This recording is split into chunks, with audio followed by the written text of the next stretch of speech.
Hi friends, welcome back to our channel. आज के इस वीडियो में हम डिस्कस करने वाले हैं सिंगल रिस्पॉन्सिबिलिटी प्रिंसिपल के बारे में। सॉलिड डिजाइन प्रिंसिपल्स में जो फर्स्ट प्रिंसिपल है, मतलब सॉलिड का एस जिस डिजाइन प्रिंसिपल को डिफाइन करता है वो है सिंगल रिस्पॉन्सिबिलिटी प्रिंसिपल। तो सबसे पहले देखते हैं कि सिंगल रिस्पॉन्सिबिलिटी प्रिंसिपल कहता क्या है। It says each software module or class should have only one reason to change.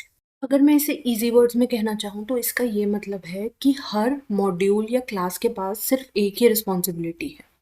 अब आप ये सोच सकते हैं कि हमारे पास जो भी क्लासेस हैं, क्या उसमें हमें एक ही फंक्शन बनाना है, एक ही मेथड बनाना होगा?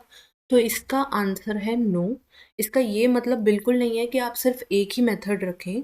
हम मल्टीपल मेथड्स रख सकते हैं अपनी क्लास में, लेकिन हमें ये ध्यान रखना होगा कि जो रिस्पॉन्सिबिलिटी वो हैंडल कर रहे हैं सारे मेथड्स, वो एक ही है। अगर मैं रिस्पॉन्सिबिलिटी की बात करती हूँ, इसको मैं किस तरह डिफाइन कर सकती हूँ? आप सोचेंगे कि मैं रिस्पॉन्सिबिलिटी पे इतना स्ट्रेस क्यों दे रही हूँ? तो मैं ये कहना चाहूँगी कि जो रिस्पॉन्सिबिलिटी होती है किसी भी क्लास की, उसका ये मतलब होगा कि उस क्लास के पास कभी भी कोई चेंजेस आए तो वो एक ही रीज़न की वजह से आए। मुझे सिर्फ एक ही रीज़न की वजह से अपनी क्लास को चेंज करना हो। देखिए, सॉफ्टवेयर में चेंजेस आना तो इनएविटेबल है। कभी ना कभी रिक्वायरमेंट्स चेंज होंगी, चेंजेस तो आएंगे ही, आपको करने पड़ सकते हैं एग्जिस्टिंग कोड में भी, या एडिशन भी करनी पड़ सकती हैं। अब उन चेंजेस के लिए ही हमें अपना सॉफ्टवेयर या एप्लीकेशन जब डिज़ाइन करनी है तो उसको ध्यान में रख के डिज़ाइन करनी होगी कि हमारी सिर्फ एक ही रिस्पॉन्सिबिलिटी एक क्लास हैंडल कर रही है। इससे होगा क्या कि मेरे पास क्लासेस छोटी बनेंगी, मैं उसे ईजिली मेंटेन कर पाऊंगी। एक ही रिस्पॉन्सिबिलिटी को अब एक मैं एग्जाम्पल के थ्रू आपको समझाने वाली हूँ कि ये कैसे बनाया जाएगा। मान लीजिए कि मेरे पास एक स्कूल मैनेजमेंट सिस्टम है, ठीक है, जिसमें एक क्लास है स्टूडेंट, और इसमें कुछ मेथड्स डिफाइंड है। Calculate marks, calculate fees, calculate attendance और प्रिपेयर रिजल्ट। ठीक है, ये सारे मेरे जो हैं स्टूडेंट क्लास के पब्लिक मेथड्स हैं। अब मुझे रिस्पॉन्सिबिलिटी फिगर आउट करनी है, राइट? तो उसके लिए मैं स्टेक होल्डर्स को फिगर आउट करने वाली हूँ।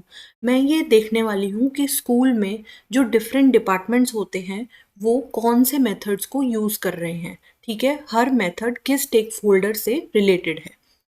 तो अब क्या है, कैलकुलेट मार्क्स मेरा टीचिंग डिपार्टमेंट से रिलेटेड है, यहाँ पे कैलकुलेट फीस फाइनेंशियल डिपार्टमेंट से रिलेटेड है, कैलकुलेट अटेंडेंस एडमिन डिपार्टमेंट से, और प्रिपेयर रिजल्ट है टीचिंग से। ठीक है, तो यहाँ पे मेरे हर मेथड के स्टेक होल्डर्स मैंने फिगर आउट कर लिए हैं। इससे मुझे रिस्पॉन्सिबिलिटीज पता चलती हैं सिस्टम में, राइट? बिकॉज अगर मैं ये कहती हूँ कि इस क्लासेस को चेंज करने के लिए एक ही रीज़न होना चाहिए, तो इसका मतलब मैंने रिस्पॉन्सिबिलिटी की बात की है, उस स्टेक होल्डर की बात करी है जो मेथड को यूज़ कर रहा है। ठीक है, तो यहाँ पे मेरे पास तीन स्टेक होल्डर्स हैं जो एक ही क्लास को यूज़ कर रहे हैं। तो इस तरह से ये क्लास जो है तीन रिस्पॉन्सिबिलिटीज़ हैंडल कर रही है। अगर किसी भी स्टेक होल्डर ने कोई चेंज सजेस्ट किया तो इस क्लास में चेंज आएगा। इसका ये मतलब है कि क्लास के पास एक से ज़्यादा रीज़न हो गया चेंज होने का। एग्जाम्पल के तौर पे मेरे पास ये चार मेथड्स हैं, राइट?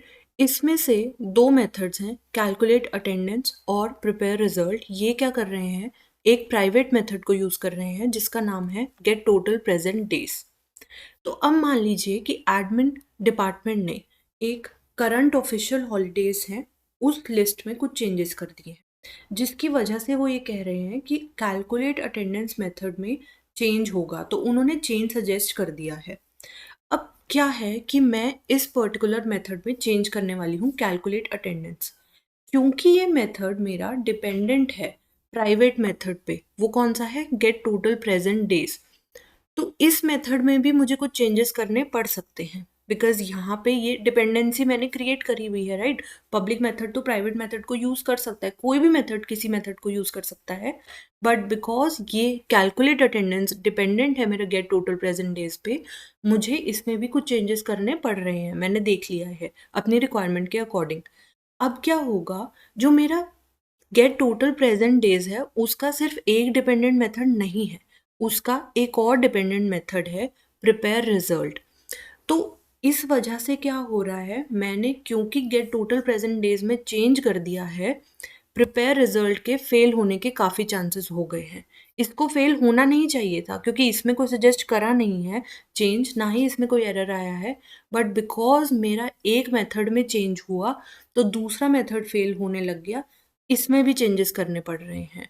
तो यहाँ पे क्या हुआ, मेरे पास एक से ज़्यादा रीज़न हो गए हैं क्लास को चेंज करने के। तो इससे मुझे पता चला मेरी जो स्टूडेंट क्लास थी वो फॉलो नहीं कर रही एसआरपी को। तो अब अगर मैं एग्जिस्टिंग अप्रोच देखूं, राइट, जो मेरी स्टूडेंट क्लास की थी, उसको मैं देखकर उसमें कुछ चेंजेस सजेस्ट करूं और एक ऐसा स्ट्रक्चर बनाऊं एप्लीकेशन का जिसमें एक क्लास हो जो फीस की कैलकुलेशन हैंडल कर रही है, और एक जो अटेंडेंस की कैलकुलेशन हैंडल करे, और एक जो रिजल्ट की कैलकुलेशन हैंडल करे जिसमें मार्क्स भी कैलकुलेट हो रहे हो मेरे, राइट। तो अब ये पर्टिकुलर जो मेरा स्ट्रक्चर है वो एसआरपी को फॉलो कर रहा है। वाई? बिकॉज हर क्लास के पास एक ही रीज़न हो जाएगा चेंज होने का। फीस से रिलेटेड फीस क्लास के पास, अटेंडेंस से रिलेटेड अटेंडेंस क्लास के पास, और रिजल्ट या मार्क्स से रिलेटेड मार्क्स, क्योंकि रिजल्ट में ही हम एज अ सब ऑप्शन ले सकते हैं, तो वो रिजल्ट क्लास के पास चला जाएगा। तो आई होप आपको ये एग्जाम्पल अच्छे से समझ आया है जिसमें मैंने क्लासेस का स्ट्रक्चर किस तरह से बनाना चाहिए जो एसआरपी को फॉलो करता हो, एग्जिस्टिंग अप्रोच में क्या इश्यूज थे जिसकी वजह से एसआरपी फॉलो नहीं हो रहा था, मेरा सिंगल रिस्पॉन्सिबिलिटी प्रिंसिपल जो है वो एडहेर नहीं हो पा रहा था स्टूडेंट क्लास में। तो वो आपको अच्छे से समझ आया होगा। मिलते हैं अपनी अगली वीडियो में ओपन क्लोज प्रिंसिपल के साथ। तब तक के लिए थैंक यू।